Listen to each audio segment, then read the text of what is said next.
ಒಂದ್ಸಲ ಯೋಚನೆ ಮಾಡಿ ಒಬ್ಬ ವ್ಯಕ್ತಿ ಪ್ರತಿ 9 ವರ್ಷಕ್ಕೊಂದ್ಸಲ ಮಾತ್ರವಾಗಿ ಬರ್ತಾನೆ ಅಂದ್ರೆ ಆ ವ್ಯಕ್ತಿ ಇವತ್ತು ನಿಮ್ಮ ಕಣ್ಣಿಗೆ ಬಿದ್ರೆ ಇನ್ನು ನೆಕ್ಸ್ಟ್ 9 ವರ್ಷಗಳ ನಂತರವಾಗಿನೇ ಕಾಣಿಸ್ತಾನೆ. ಆ ರೀತಿ ಮಿಸ್ಟರಿಯಸ್ ಆಗಿನೇ ಬಂದು ಹಲವಾರು ಜನರಿಗೆ ತುಂಬಾನೇ ಟಾರ್ಚರ್ ಅನ್ನ ಕೊಟ್ಟು ಅವರ ಕಥೆಯನ್ನ ಮುಗಿಸ್ತಾನೆ. ಒಂದ್ ವೇಳೆ ಪೊಲೀಸ್ನವರು ಆ ವ್ಯಕ್ತಿಗೆ ಶೂಟ್ ಅನ್ನ ಮಾಡಿ ಅವನ ಕಥೆಯನ್ನ ಮುಗಿಸಿದ್ರು ಕೂಡ ನೆಕ್ಸ್ಟ್ 9 ವರ್ಷಗಳಾದ್ಮೇಲೆ ಮತ್ತೆ ಆ ವ್ಯಕ್ತಿ ಬದುಕಿ ಬರ್ತಾನೆ. ಆಶ್ಚರ್ಯದ ವಿಷಯ ಏನು ಅಂದ್ರೆ ಅವನಿಗೆ ಯಾವತ್ತೂ ಕೂಡ ವಯಸ್ಸೇ ಆಗೋದಿಲ್ಲ. ಅಂಡ್ ಪೊಲೀಸ್ನವರು ಕೂಡ ವ್ಯಕ್ತಿಯನ್ನ ಹಿಡಿಯೋದಕ್ಕಾಗಿ ಪ್ರಯತ್ನ ಮಾಡಿದ್ರೆ ಅವನು ಪೊಲೀಸ್ ಅವರನ್ನ ಬಿಟ್ಟು ಸಮಯದ ಜೊತೆನೆ ಆಟ ಆಡೋದಕ್ಕಾಗಿನೇ ನೋಡ್ತಾನೆ. ಆ ರೀತಿ ಸತ್ತ ವ್ಯಕ್ತಿ 9 ವರ್ಷಗಳ ನಂತರ ಬದುಕಿ ಬರೋದು ಅಂದ್ರೆ ಏನು? ಹಾಗೆ ಅವನು ಮಿಸ್ಟೀರಿಯಸ್ ಆಗಿ ಬಂದು ಯಾವ ಕೆಲ್ಸಗಳನ್ನ ಮಾಡ್ತಾ ಇದ್ದಾನೆ?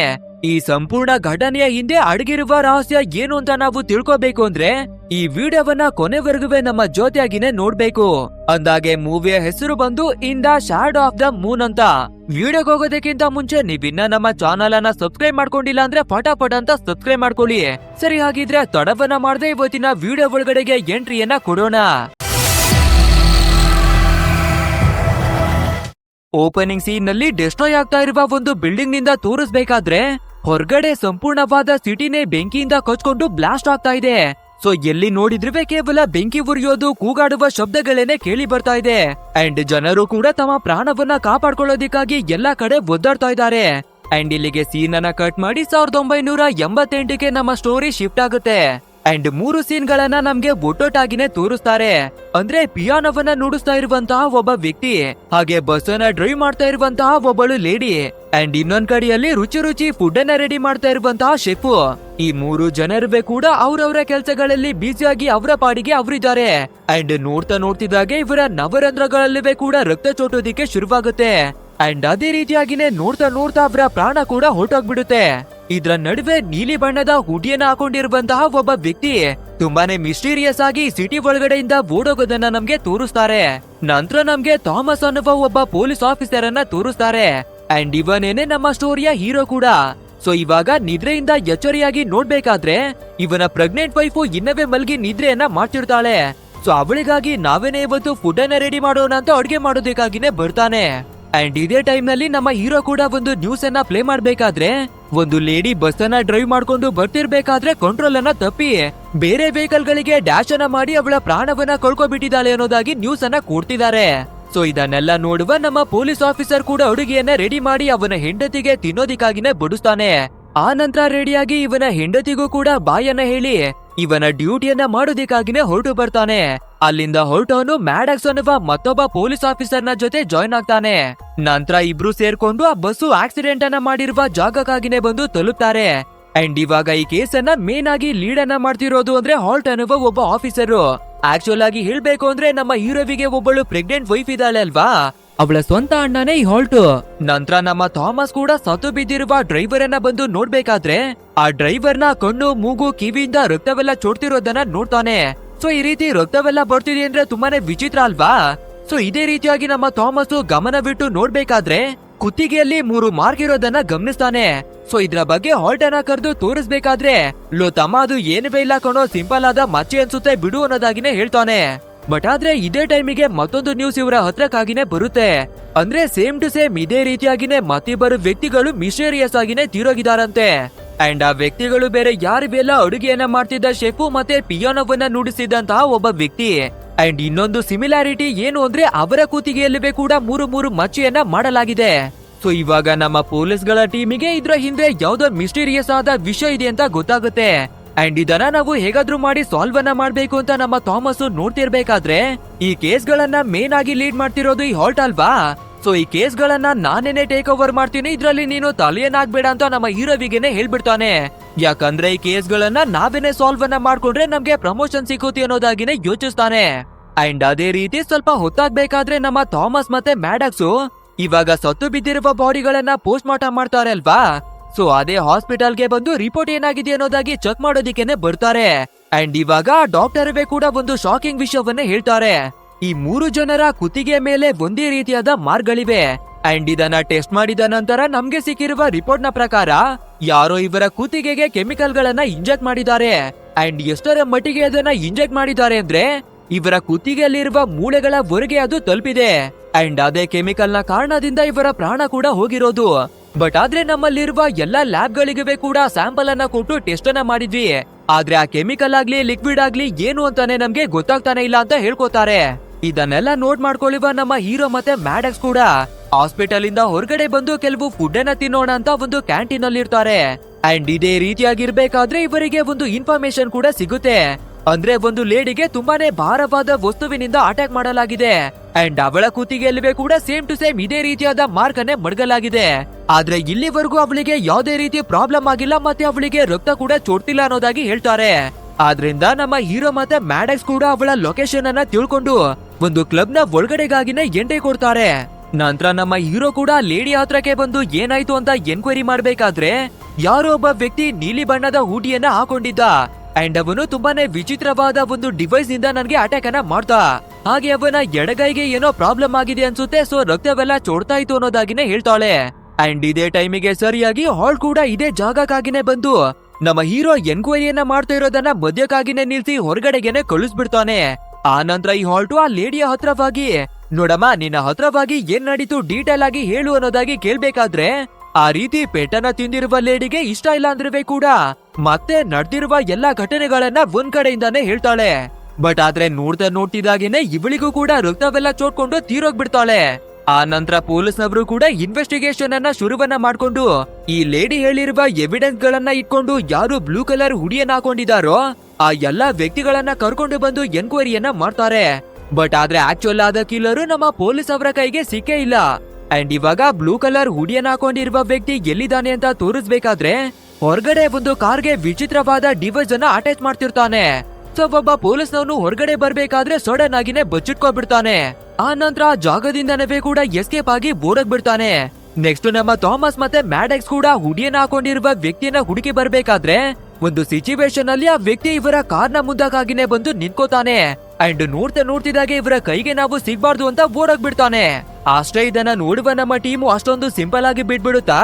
ಸೊ ಕಾರನ್ನ ರಿವರ್ಸ್ ತಗೊಂಡು ಚೇಸ್ ಅನ್ನ ಮಾಡ್ಕೊಂಡು ಆ ವ್ಯಕ್ತಿಯನ್ನ ಹಿಡಿಯೋದಿಕ್ಕಾಗಿನೇ ಫೋರ್ಸ್ ಆಗಿನೇ ಬರ್ತಾರೆ. ಅದು ಅಲ್ಲದೆ ಬ್ಯಾಕಪ್ ಗೆ ಅಂತ ತುಂಬಾನೇ ಪೊಲೀಸ್ನವರಿಗೂ ಕೂಡ ಇನ್ಫಾರ್ಮ್ ಅನ್ನ ಮಾಡ್ತಾರೆ. ಅಂಡ್ ಇನ್ನೊಂದ್ ಕಡೆಯಲ್ಲಿ ಆ ಹಾಲ್ಟ್ಗೂ ಕೂಡ ಈ ವಿಷಯ ಗೊತ್ತಾಗ್ಬೇಕಾದ್ರೆ ಸಂಪೂರ್ಣವಾದ ಸಿಟಿಯನ್ನ ಬೇಕಾದ್ರೆ ಹುಡುಕಿ ಆದ್ರೆ ಆ ವ್ಯಕ್ತಿಯನ್ನ ಹಿಡ್ಕೊಳ್ಳಿ ಅನ್ನೋದಾಗಿನೇ ಎಲ್ಲಾ ಕಡೆ ಆರ್ಡರ್ ಅನ್ನ ಕೊಟ್ಬಿಡ್ತಾನೆ. ಈ ಕಡೆ ನಮ್ಮ ಥಾಮಸ್ ಮತ್ತೆ ಮ್ಯಾಡಕ್ಸ್ ಕೂಡ ವ್ಯಕ್ತಿಯನ್ನ ಫಾಲೋ ಮಾಡ್ಕೊಂಡೇ ಬರ್ತಿರ್ಬೇಕಾದ್ರೆ ಬೈ ಮಿಸ್ ಆಗಿ ಇವರ ಕಾರು ಒಂದು ಟ್ರಕ್ಗೆ ಬಂದು ಡ್ಯಾಶ್ ಅನ್ನ ಮಾಡ್ಬಿಡುತ್ತೆ. ಆದ್ರಿಂದ ಇವರ ಕಾರನ್ನ ಮಧ್ಯ ದಾರಿಲೇ ಬಿಟ್ಟು ಇವರು ಕೂಡ ಓಡ್ಕೊಂಡೇನೆ ಆ ವ್ಯಕ್ತಿಯನ್ನ ಚೇಸ್ ಮಾಡ್ತಾರೆ. ಬಟ್ ಆದ್ರೆ ಈ ಸಿಟಿ ಒಳಗಡೆ ಆ ವ್ಯಕ್ತಿಯನ್ನ ಹುಡ್ಕೋದು ತುಂಬಾನೇ ಕಷ್ಟ ಆಗ್ಬಿಟ್ಟಿದೆ ಅಲ್ವಾ. ಆದ್ರಿಂದ ನಮ್ಮ ಮ್ಯಾಡಕ್ಸ್ ಮತ್ತೆ ಥಾಮಸ್ ಬೇರೆ ಬೇರೆಯಾಗಿನೇ ಓಡೋಣ. ಆ ನಂತರ ನಮ್ಮ ಕೈಯಲ್ಲಿ ಸಾಧ್ಯವಾದಷ್ಟು ಮಟ್ಟಿಗೆ ಆ ವ್ಯಕ್ತಿಯನ್ನ ಹಿಡಿಯೋಣ ಅನ್ನೋದಾಗಿ ಬೇರೆ ಬೇರೆಯಾಗಿನೇ ಓಡ್ತಾರೆ. ಅಂಡ್ ಇದೇ ರೀತಿಯಾಗಿ ನಮ್ಮ ಹೀರೋ ಕೂಡ ಒಂದು ಜಾಗದಲ್ಲಿ ಹೂಡಿಕೊಂಡು ಬರ್ತಿರ್ಬೇಕಾದ್ರೆ ಆ ಕಿಲ್ಲರ್ ನದಿ ಆಗಿರುವ ಒಂದು ವಿಚಿತ್ರವಾದ ಡಿವೈಸ್ ನಮ್ಮ ಹೀರೋಗೆನೆ ಸಿಗುತ್ತೆ. ಸೊ ನಮ್ಮ ಥಾಮಸ್ ಕೂಡ ಡಿವೈಸ್ ಅನ್ನ ಎತ್ತಿ ಇವನ ಹತ್ರಕ್ಕಾಗಿನೇ ಮಡಿಕೋತಾನೆ. ಇನ್ನೊಂದ್ ಕಡೆಯಲ್ಲಿ ನಮ್ಮ ಮ್ಯಾಡಕ್ಸ್ ಒಂದು ಬೇಸ್ಮೆಂಟ್ ನ ಒಳಗಡೆಗೆ ಹುಡಿಕೊಂಡು ಬರ್ಬೇಕಾದ್ರೆ ಈ ಕಿಲ್ಲರು ಇದೇ ಬೇಸ್ಮೆಂಟ್ ನ ಒಳಗಡೆಗಾಗಿನೇ ಓಡಿ ಬಂದ್ಬಿಟ್ಟಿರ್ತಾನೆ. ಸೊ ಇದನ್ನ ನೋಡುವ ನಮ್ಮ ಮ್ಯಾಡಕ್ಸ್ ಗನ್ ಪಾಯಿಂಟಿಗೆನೆ ತಗೊಂಡು ನೀನು ಸರೆಂಡರ್ ಆಗೋದನ್ನ ಬಿಟ್ರೆ ನಿನ್ನ ಹತ್ರ ಬೇರೆ ಆಪ್ಷನ್ ಇಲ್ಲ. ಸೊ ಸೈಲೆಂಟ್ ಆಗಿನೇ ಸರೆಂಡರ್ ಆಗು ಅಂತ ಹೇಳ್ಬೇಕಾದ್ರೆ ಆ ಕಿಲ್ಲರ್ ಕೂಡ ಸರೆಂಡರ್ ಆಗುವ ರೀತಿಯಾಗಿನೇ ಬಂದು ನಮ್ಮ ಮ್ಯಾಡಕ್ಸ್ ಗೆನೆ ಸರಿಯಾಗಿನೇ ಬಡಿತಾನೆ. ಆ ನಂತರ ನಮ್ಮ ಮ್ಯಾಡಕ್ಸ್ ಅವನ ಕಾಲಿಗೂ ಕೂಡ ಡ್ಯಾಮೇಜ್ ಅನ್ನ ಮಾಡಿ ಆ ಜಾಗದಿಂದಾನೇ ಓಡ್ತಾನೆ. ಅಂಡ್ ಈ ಬಾಯ್ಸ್ ಅನ್ನ ಕೇಳುವ ನಮ್ಮ ಹೀರೋ ಕೂಡ ಇದೇ ಜಾಗಕ್ಕೆ ಫಾಲೋ ಅನ್ನ ಮಾಡ್ಕೊಂಡೇ ಬರ್ತಾನೆ. ಆ ನಂತರ ಹೇಗಾದ್ರೂ ಮಾಡಿ ಆ ವ್ಯಕ್ತಿಯನ್ನೇ ಕೂಡ ನಾವು ಹಿಡ್ಕೊಳ್ಳೇಬೇಕು ಅಂತ ನಮ್ಮ ಹೀರೋ ಕೂಡ ಫಾಲೋ ಅನ್ನ ಮಾಡಿ ಒಂದು ಸಿಚುವೇಶನ್ ಅಲ್ಲಿ ಗನ್ ಪಾಯಿಂಟಿಗೆನೆ ತಗೋತಾನೆ. ಅಂಡ್ ಇವಾಗ ನಮ್ಗೆ ಕ್ರೇಜಿ ಆಗಿರುವ ಒಂದು ಟ್ವಿಸ್ಟ್ ಅನ್ನೇ ಕೊಡ್ತಾರೆ. ಇಲ್ಲಿವರೆಗೂ ಆ ಕಿಲ್ಲರ್ ಒಬ್ಬ ಹುಡುಗ ಅಂತ ನಾವು ತಿಳ್ಕೊಂಡಿದ್ವಿ ಅಲ್ವಾ. ಬಟ್ ಆದ್ರೆ ಅವನು ಹುಡುಗ ಅಲ್ಲ, ಬದಲಿಗೆ ಒಂದು ಹುಡುಗಿ ಆಗಿರ್ತಾಳೆ. ಅದು ಅಲ್ಲದೆ ನಮ್ಮ ಥಾಮಸ್ ಅವನ ಹೆಸರನ್ನವೇ ಕೂಡ ಕರೀತಾ ಇದ್ದಾಳೆ. ಹಾಯ್ ಥಾಮಸ್, ನಿಮ್ಮನ್ನ ಭೇಟಿ ಮಾಡಿ ನನ್ಗೆ ಖುಷಿ ಆಯ್ತು. ಹಾಗೆ ನಿಮ್ಮ ಹೆಂಡತಿ ಇವಾಗ ಪ್ರೆಗ್ನೆಂಟ್ ಆಗಿದ್ದಾಳೆ ಅಲ್ವಾ. ಸದ್ಯದಲ್ಲೇ ನಿಮ್ಗೆ ಹೆಣ್ಣು ಮಗು ಕೂಡ ಹುಡುತ್ತೆ, ಅದಕ್ಕಾಗಿ ಕಂಗ್ರಾಚುಲೇಷನ್ ಅಂತ ಹೇಳ್ತಾಳೆ. ಅಷ್ಟೇ ಈ ವಿಷಯವನ್ನ ಕೇಳುವ ನಮ್ಮ ಹೀರೋಗಂತೂ ನಂಬೋದಿಕ್ಕೇನೆ ಆಗ್ತಿಲ್ಲ. ನಮ್ಮ ಲೈಫ್ ಅಲ್ಲಿ ಇಲ್ಲಿವರೆಗೂ ಈ ಹುಡುಗಿಯನ್ನ ಒಂದು ಸಲ ಕೂಡ ಮೀಟ್ ಅನ್ನ ಮಾಡಿಲ್ಲ. ಆದ್ರೂ ಕೂಡ ನನ್ನ ಲೈಫ್ ನ ಬಗ್ಗೆ, ನನ್ನ ಹೆಂಡತಿಯ ಬಗ್ಗೆ, ಮಗುವಿನ ಬಗ್ಗೆ ಎಲ್ಲ ಹೇಗೆ ಗೊತ್ತು ಅನ್ನೋದಾಗಿನೇ ಕನ್ಫ್ಯೂಷನ್ ಆಗ್ತಾನೆ. ಆದ್ರೂ ಕೂಡ ಈ ಲೇಡಿಯನ್ನ ನಮ್ಮ ಕಸ್ಟಡಿಗಾಗಿ ತಗೋಬೇಕು ಅಂತ ಟ್ರೈ ಮಾಡೋದಕ್ಕೆ ನೋಡ್ಬೇಕಾದ್ರೆ ಆ ಲೇಡಿ ತುಂಬಾನೇ ಈಸಿಯಾಗಿ ನಮ್ಮ ಹೀರೋವನ್ನ ಸೋಲಿಸಿ ಆಗ್ತಾಳೆ. ಆ ನಂತರ ನಮ್ಮ ಹೀರೋವಿನ ಹತ್ರ ಇರುವ ಹ್ಯಾಂಡ್ ಕಪ್ ಅನ್ನ ಯೂಸ್ ಮಾಡಿ ಇವನನ್ನ ಒಂದು ಟೇಬಲ್ ಜೊತೆ ಲಾಕ್ ಅನ್ನ ಮಾಡ್ತಾಳೆ. ಥಾಮಸ್ ಖಂಡಿತ ನಾವಿಬ್ಬರುವೆ ಮತ್ತೆ ಭೇಟಿಯನ್ನ ಆಗ್ತೀವಿ ಅಂತ ಹೇಳಿ ಆ ಜಾಗದಿಂದಾನೇ ಹೋಗೋದಿಕ್ಕಾಗಿ ನೋಡ್ತಾಳೆ. ಬಟ್ ಆದ್ರೆ ಈ ಲೇಡಿಯ ಒಂದು ಡಿವೈಸ್ ನಮ್ಮ ಹೀರೋವಿನ ಕೈಗೆನೆ ಸಿಕ್ಕಿತು ಅಲ್ವಾ. ಸೊ ನಮ್ಮ ಹೀರೋ ಅದೇ ಡಿವೈಸ್ ಅನ್ನ ತೆಗೆದು ಈ ಲೇಡಿಯ ಕಾಲ್ಗೆನೆ ಚುಚ್ಚಿ ಮಾಡುತ್ತಾನೆ. ಅಂದ್ರೆ ಇವಳು ಸಾಯಿಸಾಯ್ದ ಎಲ್ಲರ ಕುತ್ತಿಗೆ ಮೇಲೆ 3 ಮಚ್ಚೆಯನ್ನ ಮಾಡಿ ಮಾಡುತ್ತಿದ್ಲು ಅಲ್ವಾ. ಆ ಕೆಮಿಕಲ್ ಇರುವ ಡಿವೈಸ್ ನಮ್ಮ ಹೀರೋವಿನ ಕೈಗೆ ಸಿಕ್ಕಿರೋದು. ಅಂಡ್ ಇವಾಗ ಬ್ಯಾಲೆನ್ಸ್ ಅನ್ನ ಕಳ್ಕೊಳ್ಳುವ ಲೇಡಿ ರೈಲ್ವೆ ಟ್ರ್ಯಾಕ್ ನ ಮೇಲ್ಗಡೆಗೆ ಬೀಳ್ತಿರ್ಬೇಕಾದ್ರೆ ಸಡನ್ ಆಗಿ ಒಂದು ರೈಲ್ ಬಂದು ಅವಳನ್ನ ಗೂತ್ಕೊಂಡು ಅವಳ ಕಥೆಯನ್ನೇ ಮುಗಿಸಿ ಆಗ್ಬಿಡುತ್ತೆ. ಈ ಘಟನೆಯನ್ನ ನೋಡಿ ನಮ್ಮ ಹೀರೋ ಕೈಯಲ್ಲಿ ತಡ್ಕೊಳ್ಳೋದಕ್ಕೇನೆ ಆಗಲ್ಲ. ಸೊ ಹೇಗಾದ್ರೂ ಸ್ವಲ್ಪ ಕಂಟ್ರೋಲ್ ಅನ್ನ ಮಾಡಿ ಹೊರಗಡೆಗಾಗಿ ಬರ್ಬೇಕಾದ್ರೆ ಇದೇ ಟೈಮಿಗೆ ಇವನಿಗೆ ಮತ್ತೊಂದು ಇನ್ಫಾರ್ಮೇಶನ್ ಸಿಗುತ್ತೆ. ಅಂದ್ರೆ ಇವನ ವೈಫ್ ಪ್ರೆಗ್ನೆಂಟ್ ಆಗಿದ್ಲು ಅಲ್ವಾ. ಸೊ ಇವಾಗ ಡೆಲಿವರಿ ಪೇನ್ ಬಂದ್ಬಿಟ್ಟಿರೋದ್ರಿಂದ ಹಾಸ್ಪಿಟಲ್ಗೆನೆ ಸೇರ್ಸಲಾಗಿದ್ಯಂತೆ. ಸೊ ನಮ್ಮ ಹೀರೋನುವೆ ಇನ್ನು ಒಂದು ಕ್ಷಣ ಕೂಡ ನಾವು ಲೇಟ್ ಅನ್ನ ಮಾಡಬಾರ್ದು ಅಂತ ಬೇಗನೆ ಬರ್ತಾನೆ. ಆ ನಂತರ ಇಲ್ಲಿಗೆ ಬರ್ಬೇಕಾದ್ರೆ ಪೊಲೀಸ್ನವರು ಮತ್ತೊಂದು ಶಾಕಿಂಗ್ ಆದ ವಿಷಯವನ್ನೇ ಹೇಳ್ತಾರೆ. ಅಂದ್ರೆ ಇವಾಗ ಲೇಡಿ ಟ್ರೈನಿಗೆ ಸಿಕ್ಕಿ ತೀರೋಗ್ಬಿಟ್ಟಿದ್ದಾಳೆ ಅಲ್ವಾ. ಸೊ ಅವಳ ಬಾಡಿಯನ್ನ ಎತ್ಕೊಂಡು ಬಂದು ಲ್ಯಾಬಿನಲ್ಲಿ ಟೆಸ್ಟ್ ಅನ್ನ ಮಾಡಿ ನೋಡ್ಬೇಕಾದ್ರೆ ಅವಳ ಐಡೆಂಟಿಟಿ ಆಗ್ಲಿ ಫಿಂಗರ್ ಪ್ರಿಂಟ್ ಆಗ್ಲಿ ಯಾವುದೇ ಐಡಿ ಆಗ್ಲಿ ಮ್ಯಾಚ್ ಆಗ್ತಿಲ್ಲ. ಅದು ಅಲ್ಲದೆ ಈ ಲೇಡಿ ಎಕ್ಸಿಸ್ಟೆನ್ಸ್ ಅಲ್ಲಿ ಇದ್ಲು ಅನ್ನೋದಾಗಿ ಯಾವುದೇ ಇನ್ಫಾರ್ಮೇಶನ್ ಕೂಡ ಇಲ್ಲ ಅನ್ನೋದಾಗಿ ಹೇಳ್ತಾರೆ. ಹಾಗೆ ಇವಳ ಹತ್ರ ಇರುವ ಒಂದು ಕೀ ಕೂಡ ನಮ್ಮ ಪೊಲೀಸ್ ಅವರ ಕೈಗೆ ಸಿಕ್ಕಿರುತ್ತೆ. ಆದ್ರೆ ಆ ಕೀ ಏನ್ರದ್ದು ಅನ್ನೋದು ನಮ್ಮ ಪೊಲೀಸ್ನವರಿಗೆ ಕಲ್ಪನೆ ಕೂಡ ಇರೋದಿಲ್ಲ. ಅಂಡ್ ಅಷ್ಟೇ ಅಲ್ಲದೆ ಪೊಲೀಸ್ನವರು ಮತ್ತೊಂದು ಶಾಕಿಂಗ್ ವಿಷಯವನ್ನ ನಮ್ಮ ಹೀರೋವಿಗೆನೆ ಹೇಳ್ತಾರೆ. ಅಂದ್ರೆ ಆ ಲೇಡಿಯ ಎಡಗೈನಲ್ಲಿ ಒಂದು ಬುಲೆಟ್ ಕೂಡ ಸಿಕ್ಕಿರುತ್ತೆ. ಸೊ ಆ ಬುಲೆಟ್ ಎಲ್ಲಿಂದ ಬಂದು ಯಾರದು ಅಂತ ಚೆಕ್ ಮಾಡಿ ನೋಡ್ಬೇಕಾದ್ರೆ ಆ ಬುಲೆಟ್ ಬೇರೆ ಯಾರ್ದಿವೆ ಅಲ್ಲ, ನಮ್ಮ ಹೀರೋವಿನ ಗನ್ನದ್ದೇ. ಬಟ್ ಆದ್ರೆ ನಮ್ಮ ಹೀರೋ ಯಾವುದೇ ಗನ್ನಿನಿಂದ ಶೂಟ್ ಅನ್ನೇ ಮಾಡಿಲ್ಲ ಅಲ್ವಾ. ಸೊ ಈ ಬುಲೆಟ್ ಎಲ್ಲಿಂದ ಬಂತು ಅಂತ ಎಲ್ಲರೂ ಕನ್ಫ್ಯೂಷನ್ ಆಗ್ತಾರೆ. ಅಂಡ್ ಇದೇ ಟೈಮಿಗೆ ಒಬ್ಬಳು ನರ್ಸ್ ಬಂದು ನಿಮ್ಮ ಹೆಂಡತಿಯ ಹೆಲ್ತ್ ತುಂಬಾನೇ ಕ್ರಿಟಿಕಲ್ ಆಗ್ತಿದೆ. ಸೊ ಇವಾಗ ನಿಮ್ಮ ಅವಶ್ಯಕತೆ ಅವರಿಗೆ ಖಂಡಿತ ಇದೆ, ದಯವಿಟ್ಟು ಬನ್ನಿ ಅಂತ ಕರಿಬೇಕಾದ್ರೆ ನಮ್ಮ ಹೀರೋ ಕೂಡ ಅವನ ಹೆಂಡತಿಯ ಹತ್ರಕ್ಕೆ ಓಡ್ಕೊಂಡೇನೆ ಬರ್ತಾನೆ. ಅಂಡ್ ಇವನ ಹೆಂಡತಿ ಬೇರೆ ಡೆಲಿವರಿ ಪೇನ್ ಅನ್ನ ತಡ್ಕೊಳ್ಳೋದಿಕ್ಕಾಗದೆ ಅನ್ಕಾನ್ಶಿಯಸ್ ಆಗ್ಬಿಡ್ತಾಳೆ. ಇದನ್ನ ನೋಡುವ ಡಾಕ್ಟರ್ಗಳು ತುಂಬಾನೇ ಭಯವನ್ನ ಪಡ್ಕೊಂಡು ನಮ್ಮ ಹೀರೋವನ್ನ ಹೊರಗಡೆಗಾಗಿನೇ ಕಳ್ಸಿ ಆದಷ್ಟು ಬೇಗ ನಾವು ಪ್ರೋಸೆಸ್ ಅನ್ನ ಶುರು ಮಾಡ್ಬೇಕು ಅಂತ ಆಪರೇಷನ್ ಅನ್ನ ಮಾಡ್ತಾರೆ. ಸ್ವಲ್ಪ ಹೊತ್ತಿನ ನಂತರವಾಗಿ ಒಬ್ಬಳು ನರ್ಸ್ ಒಂದು ಹೆಣ್ಣು ಮಗುವನ್ನ ತಂದು ನಮ್ಮ ಹೀರೋವಿನ ಕೈಗಾಗಿನೇ ಮುಡುತ್ತಾಳೆ. ಅಷ್ಟೇ ನಮಗೆ ಮಗಳು ಹುಟ್ಬಿಡ್ಲು ಅಂತ ನಮ್ಮ ಹೀರೋ ತುಂಬಾನೇ ಹ್ಯಾಪಿಯಲ್ಲಿರ್ಬೇಕಾದ್ರೆ ಇವನ ಖುಷಿ ಜಾಸ್ತಿ ಹೊತ್ತು ಉಳಿಯೋದೇ ಇಲ್ಲ. ಅಂದ್ರೆ ಡೆಲಿವರಿಯನ್ನ ಮಾಡ್ತಿರುವ ಟೈಮ್ ನಲ್ಲಿ ಇವನ ಹೆಂಡತಿಯನ್ನ ಕಾಪಾಡ್ಕೊಳ್ಳೋದಿಕ್ಕೆ ಆಗದೆ ಇವನ ವೈಫ್ ತೀರೋಗ್ಬಿಟ್ಟಿರುವ ವಿಷಯವನ್ನ ಬಂದು ಹೇಳ್ತಾರೆ. ಪಾಪ ಈ ಸಿಚುವೇಶನ್ ಅಲ್ಲಿ ನಮ್ಮ ಹೀರೋವಿನ ಮನಸ್ಥಿತಿ ಯಾವ ರೀತಿ ಇರ್ಬೇಡ. ಅಂಡ್ ಇಲ್ಲಿಗೆ ಸೀನ್ ಅನ್ನ ಕಟ್ ಮಾಡಿ 9 ವರ್ಷಗಳ ನಂತರವಾಗಿನೇ ತೋರಿಸ್ತಾರೆ. ಅಂದ್ರೆ 1997 ನಮ್ಮ ಸ್ಟೋರಿ ಶಿಫ್ಟ್ ಆಗುತ್ತೆ. ಅಂಡ್ ಇವಾಗ ನಮ್ಮ ಹೀರೋವಿನ ಮಗಳಾಗಿರುವ ಏಮಿಗೂ ಕೂಡ 9 ವರ್ಷಗಳಾಗಿದೆ. ನಂತರ ಇವರು ಟಿವಿಯನ್ನು ಆನ್ ಮಾಡಿ ಒಂದು ನ್ಯೂಸ್ ಚಾನೆಲ್ ಅನ್ನ ಆಗ್ಬೇಕಾದ್ರೆ ಇವಾಗ್ಲೂ ಕೂಡ 9 ವರ್ಷಗಳ ಹಿಂದೆ ನಡೆದಿರುವ ಘಟನೆಯನ್ನೇ ಚರ್ಚೆ ಮಾಡ್ತಿದ್ದಾರೆ. ಸೊ ಇದೇ ವಿಷಯವನ್ನ ಇಟ್ಕೊಂಡು ತುಂಬಾ ಜನರು ರೋಡಿಗೂ ಕೂಡ ಇಳಿದು ಪ್ರೊಟೆಸ್ಟ್ ಅನ್ನ ಮಾಡ್ತಾ ಇದ್ದಾರೆ. ಅಂದ್ರೆ ಈ ಘಟನೆಯ ನಿಜವಾದ ವಿಷಯ ಏನು ಅಂತ ನಮ್ಗೆ ತಿಳಿಸಿ. ಅದು ಅಲ್ಲದೆ ಆ ಹುಡುಗಿ ಯಾವುದೇ ಕಿಲ್ಲರ್ ಬಿ ಅಲ್ಲ, ಏನು ಬಿ ಅಲ್ಲ. ಪೊಲೀಸ್ನವರು ಆ ಹುಡುಗಿನ ಹಿಡ್ಕೊಳ್ಳುವ ನೆಪದಲ್ಲಿ ಟ್ರೈನ್ ಟ್ರ್ಯಾಕ್ ನ ಮೇಲ್ಗಡೆಗೆ ತೊಳ್ಳಿ ಅವಳ ಕಥೆಯನ್ನೇ ಮುಗಿಸ್ಬಿಟ್ರು ಅನ್ನೋದಾಗಿ ರೂಮರ್ಸ್ ಗಳನ್ನು ಹಬ್ಬಿಸಿದ್ದಾರೆ. ಅಂಡ್ ಇವಾಗ ನಮ್ಮ ಹೀರೋವನ್ನ ನೋಡೋದಾದ್ರೆ ಇವನಿಗೂ ಕೂಡ ಪ್ರಮೋಷನ್ ಅನ್ನ ಕೊಟ್ಟು ಡಿಟೆಕ್ಟಿವ್ ಆಫೀಸರ್ ಅನ್ನಾಗಿ ಮಾಡಿದ್ದಾರೆ. ಅದು ಅಲ್ಲದೆ ಇವತ್ತು ಇವನ ಮಗಳ ಬರ್ಡೇ ಆಗಿರೋದ್ರಿಂದ ಒಂದು ಬ್ರೇಸ್ಲೆಟ್ ಅನ್ನ ತಂದು ಮಗಳಿಗೆ ಗಿಫ್ಟ್ ಅನ್ನಾಗಿನೇ ಕೊಡ್ತಾನೆ. ಅದು ಅಲ್ಲದೆ ನಮ್ಮ ಥಾಮಸ್ ಅವನ ಹೆಂಡತಿ ಕೂಡ ಇದೇ ದಿನ ತೀರೋಗ್ಬಿಟ್ಟಿದ್ಲು ಅಲ್ವಾ. ಆದ್ರಿಂದ ಅಪ್ಪ ಮಗಳು ಇಬ್ಬರೇ ಸೇರ್ಕೊಂಡು ಫ್ಲವರ್ ಅನ್ನ ಮಡ್ಗಿ ಬರೋಣ ಅಂತ ಇವನ ಹೆಂಡತಿಯ ಸಮಾಧಿಯ ಹತ್ರಕ್ಕಾಗಿನೇ ಬಂದು ನೋಡ್ಬೇಕಾದ್ರೆ ಆಲ್ರೆಡಿ ಯಾರೋ ಈ ಜಾಗಕ್ಕೆ ಬಂದು ಫ್ಲವರ್ ಅನ್ನೆಲ್ಲ ಮಡ್ಗಿ ಪ್ರಾರ್ಥನೆಯನ್ನ ಮಾಡಿ ಹೋಗಿದ್ದಾರೆ. ಸೊ ಯಾರಪ್ಪ ಈ ರೀತಿ ಮಾಡಿರೋದು ಅಂತ ನಮ್ಮ ಹೀರೋ ಕೂಡ ಕನ್ಫ್ಯೂಷನ್ ಆಗ್ತಿರ್ಬೇಕಾದ್ರೆ ಸಡನ್ ಆಗಿ ನಮ್ಮ ಹೀರೋಗೆ ಇವಾಗ ಕಾಲ್ ಬರುತ್ತೆ. ಅಂಡ್ ಅದನ್ನ ಪಿಕ್ ಮಾಡಿ ನೋಡ್ಬೇಕಾದ್ರೆ ಮತ್ತೆ ಇವನಿಗೆ ಒಂದು ಶಾಕಿಂಗ್ ಆದ ವಿಷಯನೇ ಗೊತ್ತಾಗುತ್ತೆ. ಅಂದ್ರೆ ಇವತ್ತು ಕೂಡ ತುಂಬಾ ಜನರು ತುಂಬಾನೇ ಮಿಸ್ಟೀರಿಯಸ್ ಆಗಿ ತೀರೋಗಿದ್ದಾರೆ.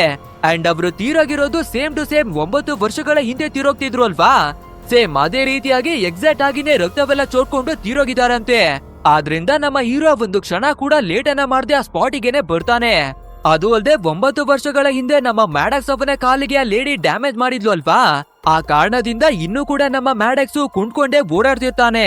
ಅಂಡ್ ಇವಾಗ ನಮ್ಮ ಹೀರೋ ಕೂಡ ಮ್ಯಾಡಕ್ಸ್ ನ ಹತ್ರವಾಗಿ ನೀನೇನಾದ್ರೂ ನನ್ನ ಹೆಂಡತಿಯ ಸಮಾಧಿ ಮೇಲೆ ಫ್ಲವರ್ ಅನ್ನ ಮಡಗಿದ ಅಂತ ಕೇಳ್ಬೇಕಾದ್ರೆ ಬ್ರೋ ನಾನೇನಿಗೆ ನಿನ್ನ ಹೆಂಡತಿಯ ಸಮಾಧಿ ಮೇಲೆ ಫ್ಲವರ್ ಅನ್ನ ಮಡಗ್ಲಿ ಅಂತ ಹೇಳ್ತಾನೆ. ಅಂಡ್ ಇದೇ ರೀತಿ ಮಾತಾಡ್ಕೊಂಡು ಇಬ್ರು ಕೂಡ ಒಂದು ಯೂನಿವರ್ಸಿಟಿಯ ಕಾಲೇಜ್ ಒಳಗಡೆನೆ ಬರ್ತಾರೆ. ಅಲ್ಲಿ ಬಂದು ನೋಡ್ಬೇಕಾದ್ರೆ ಒಬ್ಬರ ಪ್ರೊಫೆಸರ್ ಅವರ ಮೂಗು ಬಾಯಿಂದ ರಕ್ತವೆಲ್ಲ ಚೋಡ್ತಿರುತ್ತೆ. ಅಂಡ್ ಇವರ ಹತ್ರ ಕೂಡ ಬಂದು ಚೆಕ್ ಮಾಡ್ಬೇಕಾದ್ರೆ ಇವರ ಕುತ್ತಿಗೆ ಮೇಲೂ ಕೂಡ ಅದೇ 3 ಮಾರ್ಗಳೇನೆ ಮಡಗಲಾಗಿದೆ. ಹಾಗೆ ಇದೇ ಟೈಮಿಗೆ ಸರಿಯಾಗಿ ಸೀನಿಯರ್ ಆಫೀಸರ್ ಆಗಿರುವ ಹಾಲ್ಟ್ ಕೂಡ ಎಂಟ್ರಿ ಕೊಟ್ಟು ಇಲ್ಲಿನ CCTVಯನ್ನ ಚೆಕ್ ಮಾಡೋಣ ಅಂತ ಫುಟೇಜ್ ಅನ್ನ ಓಪನ್ ಮಾಡಿಸಿ ನೋಡ್ತಾನೆ. ಆ ರೀತಿ ನೋಡ್ಬೇಕಾದ್ರೆ ನಮ್ಮ ಪೊಲೀಸ್ ಅವರ ಟೀಮೇನೆ ಒಂದು ಕ್ಷಣ ಶಾಕ್ ಆಗ್ಬಿಡುತ್ತೆ.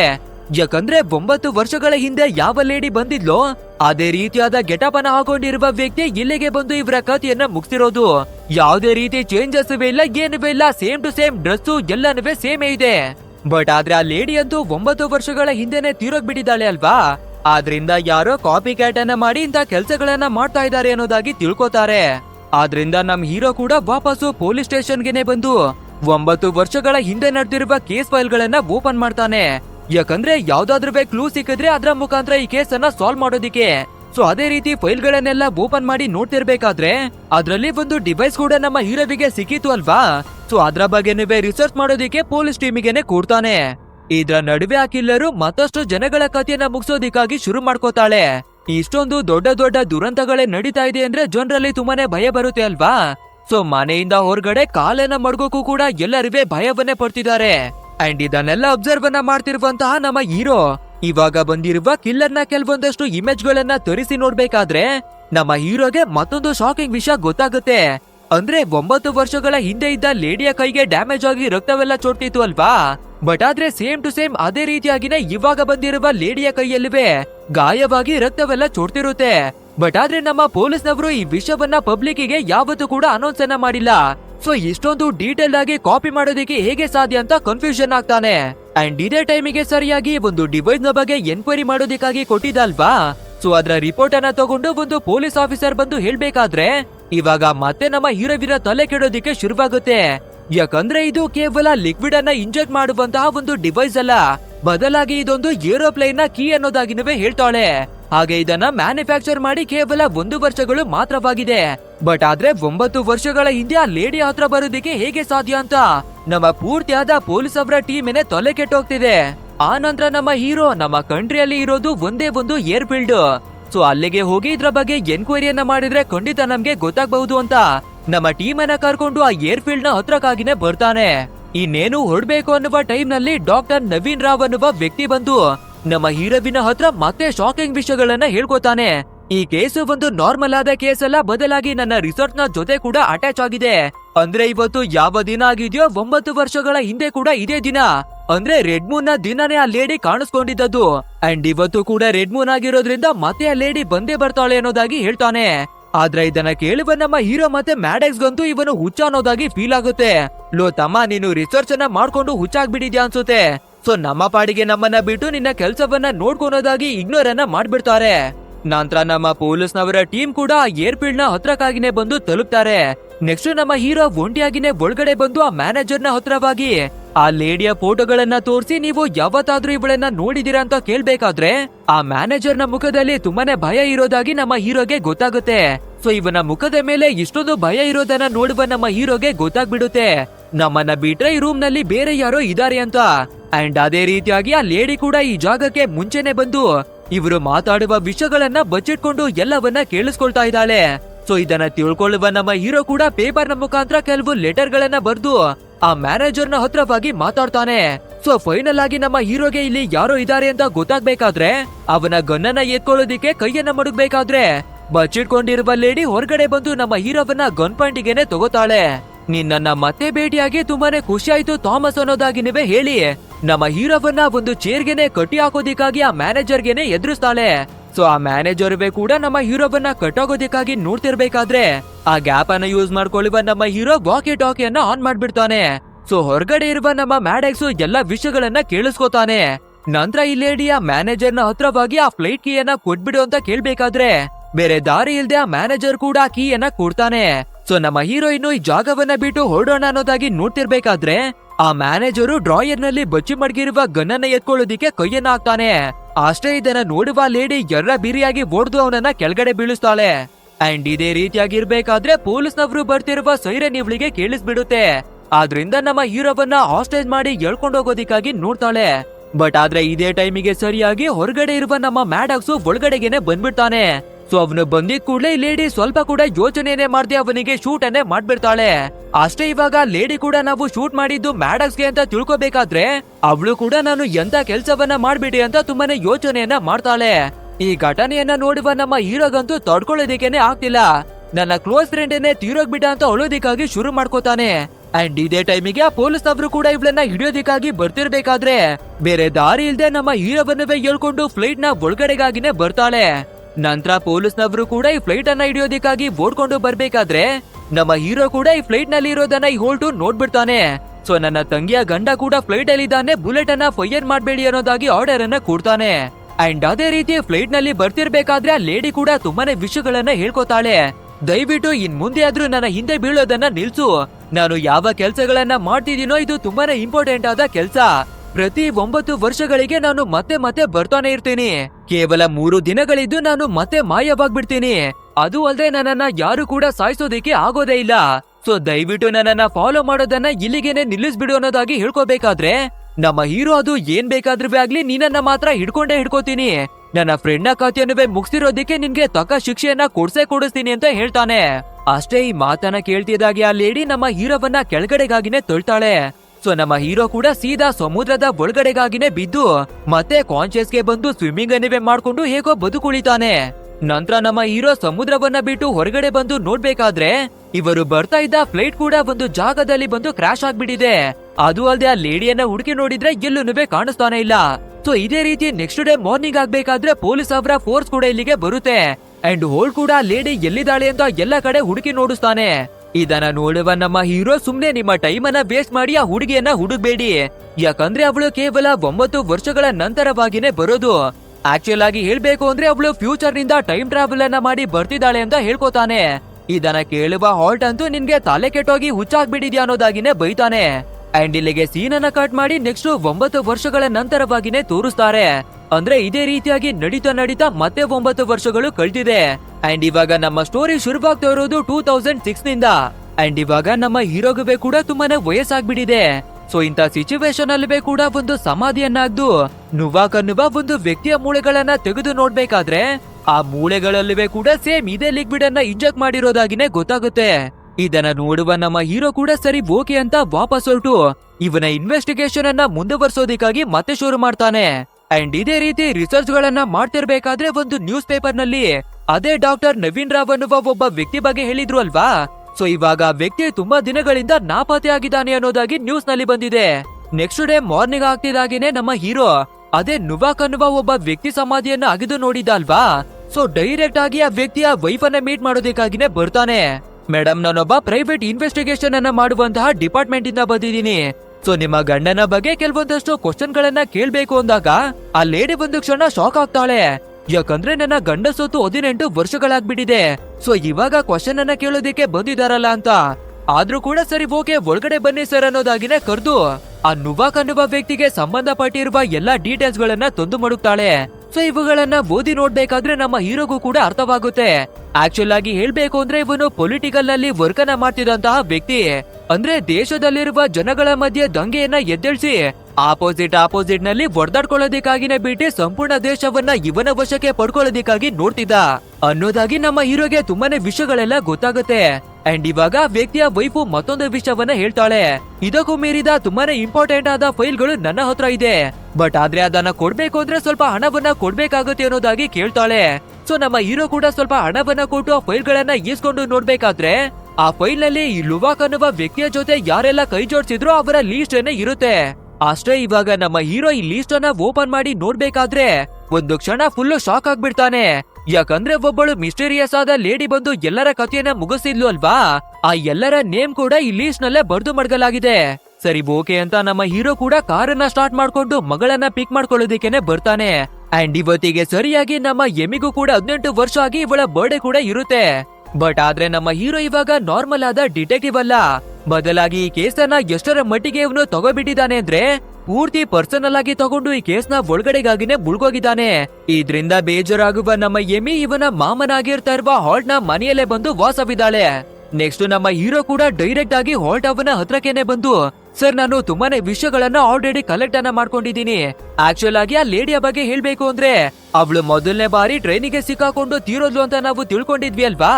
ಬಟ್ ಆದ್ರೆ ಆಕ್ಚುಲ್ ಆಗಿ ಅವಳು ತೀರೋಗಿರ್ತಾನೆ ಇಲ್ಲ.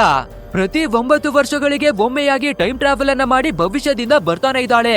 ಅಂಡ್ ಅವಳು ಏನಕ್ಕಾಗಿ ಬರ್ತಿದ್ದಾಳೆ ಅಂದ್ರೆ ಒಂದಷ್ಟು ಜನರೆಲ್ಲ ಸೇರ್ಕೊಂಡು ನಮ್ಮ ದೇಶವನ್ನ ಸಂಪೂರ್ಣವಾಗಿ ನಾಶ ಮಾಡೋದಕ್ಕಾಗಿನೇ ನೋಡ್ತಾ ಇದ್ದಾರೆ. ಸೊ ಅದನ್ನ ತಡೆಯೋದಕ್ಕಾಗಿನೇ ಯಾರೆಲ್ಲ ಅದಕ್ಕೆ ಕಾರಣ ಆಗಿದಾರೋ ಅವರ ಕಥೆಯನ್ನ ಮುಗಿಸ್ತಾ ಇದ್ದಾಳೆ ಅಂತ ಹೇಳ್ಕೊತಾನೆ.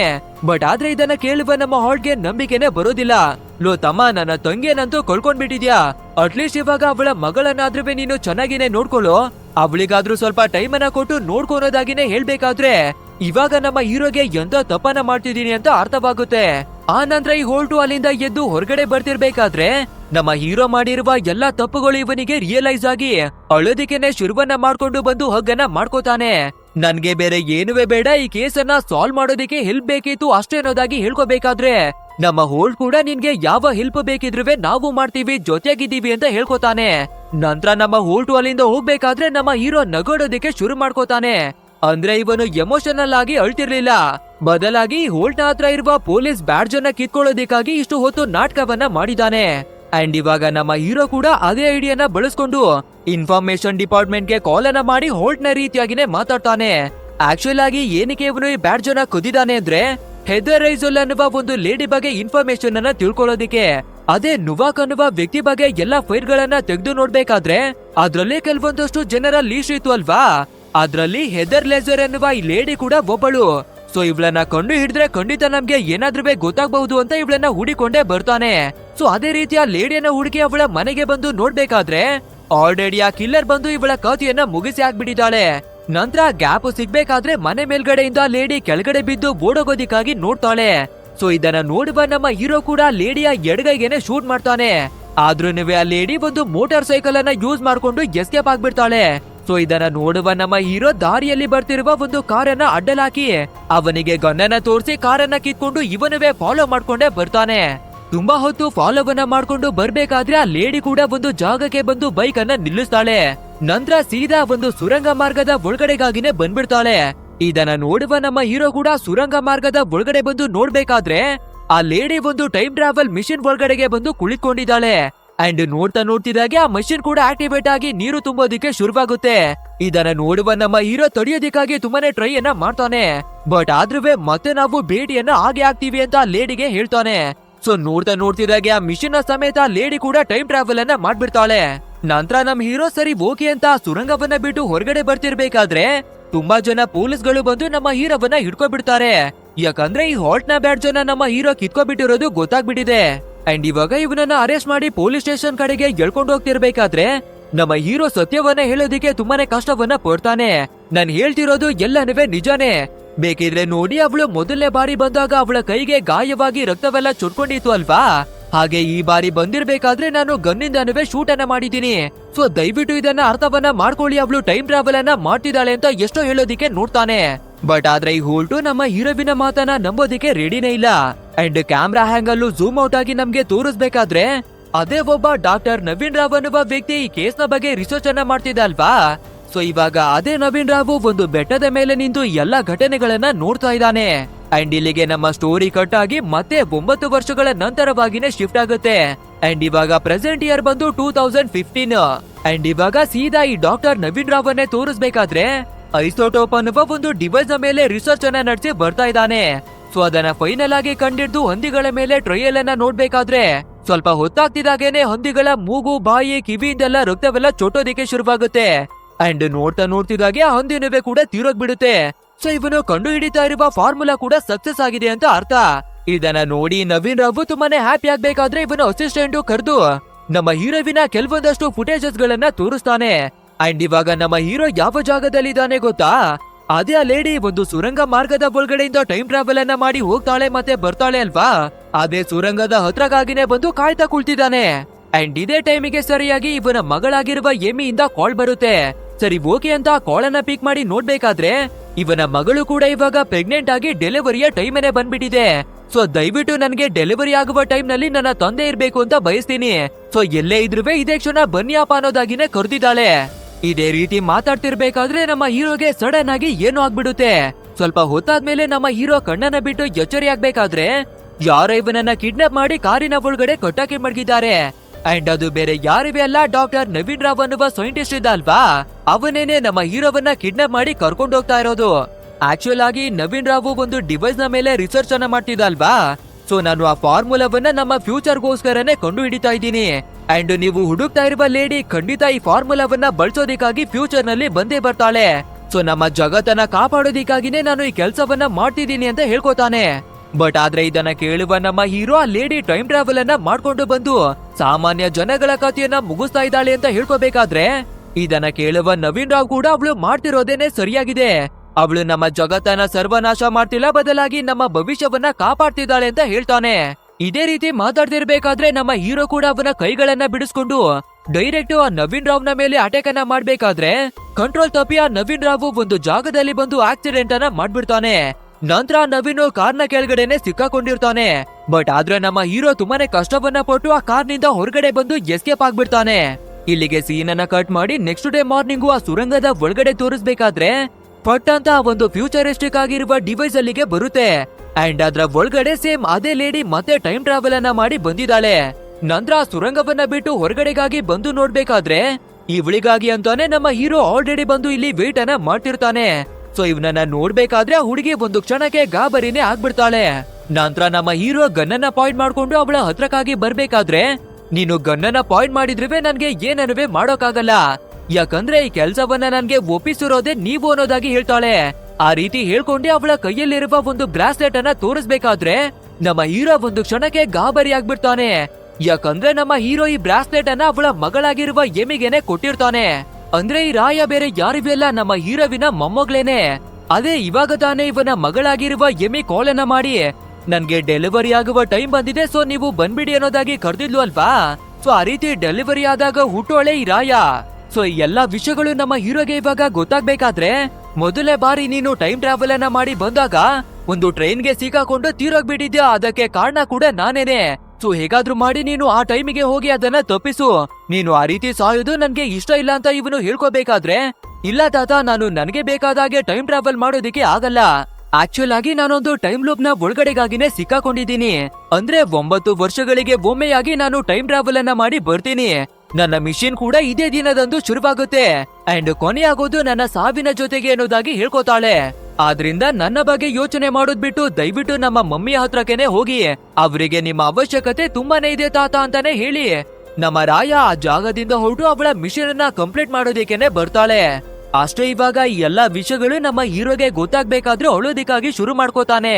ಅಂಡ್ ಇಲ್ಲಿಗೆ ಸೀನ್ ಅನ್ನ ಕಟ್ ಮಾಡಿ ನಮ್ಮ ರಾಯ ಎಲ್ಲಿಂದ ಬರ್ತಿದ್ಲು, ಯಾವ ಫ್ಯೂಚರ್ ಇಂದ ಬರ್ತಿದ್ಲು ಅಂತ ತೋರಿಸ್ತಾರೆ. ರಾವು ಟೆಕ್ನಾಲಜಿ ಅನ್ನುವ ಒಂದು ಇನ್ಸ್ಟಿಟ್ಯೂಷನ್ ಅಲ್ಲಿ ಒಂದು ರಿಸರ್ಚ್ ಅನ್ನ ಮಾಡ್ತಿದ್ದಾರೆ. ಅಂಡ್ ಇದೇ ಇನ್ಸ್ಟಿಟ್ಯೂಷನ್ ಅಲ್ಲಿ ವೀಲ್ ಚೇರ್ ಮೇಲೆ ಕೂತಿರುವ ಒಬ್ಬ ಮುದುಕನನ್ನ ನಮ್ಗೆ ತೋರಿಸ್ತಾರೆ. ಅಂಡ್ ಈ ಮುದುಕ ಬೇರೆ ಯಾರಿವೆಲ್ಲ ಡಾಕ್ಟರ್ ನವೀನ್ ರಾವ್ ಅನ್ನುವ ವ್ಯಕ್ತಿ ಇದಲ್ವಾ. ಅದು ಅಲ್ಲದೆ ಅವನು ಒಂದು ಡಿವೈಸ್ ನ ಮೇಲೆ ರಿಸರ್ಚ್ ಅನ್ನ ಮಾಡಿ ಅದನ್ನ ಸಕ್ಸಸ್ ಅನ್ನವೇ ಮಾಡಿದಲ್ವಾ. ಸೊ ಇವಾಗ ಅದೇ ಡಿವೈಸ್ ಅನ್ನ ನಮ್ಮ ರಾಯ ಕೈಗೆನೆ ಕೊಡ್ತಾನೆ. ಆಕ್ಚುಲ್ ಆಗಿ ಇಲ್ಲಿ ಪ್ರಾಬ್ಲಮ್ ಏನಾಗಿರ್ತಾ ಇದೆ ಅಂದ್ರೆ, ಅದೇ ಓಪನಿಂಗ್ ಸೀನ್ ನಲ್ಲಿ ಎಲ್ಲಾ ಕಡೆ ಬೆಂಕಿ ಕಚ್ಕೊಂಡು ಒಂದು ಸಿವಿಲ್ ವಾರ್ ಸ್ಟಾರ್ಟ್ ಆಗ್ಬಿಟ್ಟಿತ್ತು ಅಲ್ವಾ. ಅದನ್ನ ಸ್ಟಾರ್ಟ್ ಮಾಡಿರೋದು ಬೇರೆ ಯಾರಿವೆ ಅಲ್ಲ, ಲುವಾಕ್ ಅನ್ನುವ ಒಬ್ಬ ವ್ಯಕ್ತಿ ಹಲವಾರು ಜನರನ್ನ ಕರ್ಕೊಂಡು ದೊಡ್ಡ ಸಿವಿಲ್ ವಾರ್ ಅನ್ನೇ ಸ್ಟಾರ್ಟ್ ಮಾಡಿರೋದು. ಸೊ ಇಲ್ಲಿ ನಮ್ಮ ರಾಯ ಅವಳ ಕೆಲ್ಸ ಏನು ಅಂದ್ರೆ, ಭವಿಷ್ಯದಲ್ಲಿರುವ ನಮ್ಮ ರಾಯ ಟೈಮ್ ಟ್ರಾವೆಲ್ ಅನ್ನ ಮಾಡಿ ಪಾಸ್ಟ್ ಗೆನೆ ಹೋಗಿ ಅವರ ಕಥೆಯನ್ನ ಮುಗಿಸಿ ಸಿವಿಲ್ ವಾರ್ ನಡೀತಿರುವ ಹಾಗೆ ಮಾಡಿ ನಮ್ಮ ಜಗತ್ತನ್ನ ಕಾಪಾಡೋದು. ಸೊ ಅದೇ ರೀತಿ ನಮ್ಮ ರಾಯ ಕೂಡ ಟೈಮ್ ಟ್ರಾವೆಲ್ ಅನ್ನ ಮಾಡಿ ಮಿಷನ್ ಗಾಗಿನೇ ಬರ್ತಾಳೆ. ಸೊ ಇವಾಗ ಓಪನಿಂಗ್ ಸೀನ್ ನಲ್ಲಿ ಬೆಂಕಿ ಕಚ್ಕೊಂಡು ಉರಿಯೋದನ್ನ ತೋರಿಸಿದ್ರು ಅಲ್ವಾ. ಬಟ್ ಆದ್ರೆ ಇವಾಗ ಯಾವುದೇ ವಾರ್ ನಡೀದೆ ಶಾಂತವಾಗಿರೋದನ್ನ ತೋರಿಸ್ತಾರೆ.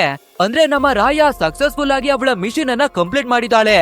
ಅಂಡ್ ಇವಾಗ ಈ ಸೀನ್ ಅನ್ನ ಇಲ್ಲಿಗೆ ಕಟ್ ಮಾಡಿ ಮತ್ತೆ ನಮ್ಮ ಸ್ಟೋರಿ 2015 ಗೆನೆ ಬರುತ್ತೆ. ಇವಾಗ ನಮ್ಮ ಹೀರೋಗೆ ರಾಯ ಎಲ್ಲಾ ವಿಷಯಗಳನ್ನ ಹೇಳಿ ಅರ್ಥ ಮಾಡಿಸಿದ್ಲು ಅಲ್ವಾ. ಆದ್ರಿಂದ ಒಂದು ಫ್ಲವರ್ ಅನ್ನ ತಗೊಂಡು ಮಗಳ ಡೆಲಿವರಿಯನ್ನ ನೋಡೋಣ ಅನ್ನೋದಾಗಿನೇ ಬರ್ತಾನೆ. ಅಂಡ್ ಅದೇ ರೀತಿ ಬರ್ಬೇಕಾದ್ರೆ ನಮ್ಮ ಎಮಿ ಕೂಡ ಒಂದು ಹೆಣ್ಣು ಮಗುವಿಗೆ ಜನ್ಮವನ್ನ ಕೊಡ್ತಾಳೆ. ಅಂಡ್ ನಮ್ಗೆ ಗೊತ್ತಿರೋ ಹಾಗೆ ಈ ಹೆಣ್ಣು ಮಗು ಬೇರೆ ಯಾರಿವೆಲ್ಲ ನಮ್ಮ ರಾಯನೇ.